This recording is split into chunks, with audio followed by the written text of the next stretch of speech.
arriverons dans un monde en fait totalement nouveau avec quasiment 90% des métiers actuels qui ne vont plus exister, avec une population qui est de plus en plus connectée, avec des métiers en fait qui ont été entièrement et des processus entièrement digitalisés. Aujourd'hui, nous sommes dans un monde en fait, dans lequel les plus grands pollueurs sont les moins touchés par les conséquences du réchauffement climatique.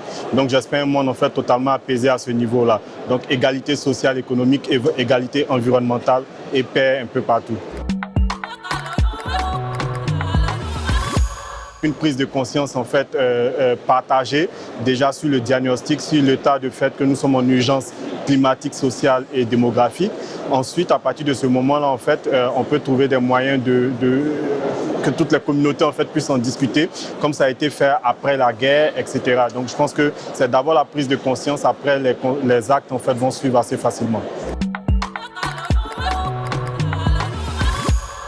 Pour moi, c'est surtout les inégalités sociales et économiques, parce que quand on voit la différence aujourd'hui entre les 1% les plus riches et la majeure partie de la population en fait, qui n'a pas accès à des revenus minimums, on pense que c'est là aujourd'hui le plus gros problème de notre humanité. Dans l'Afrique ancienne, avec les villages qui étaient totalement solidaires, où la richesse était partagée.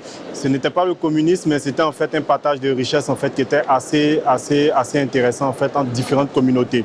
Donc je pense que ce modèle-là, dans les plus petits villages et hameaux africains, peut, s'il se répercute à l'échelle mondiale, en fait, va permettre de réduire ces inégalités.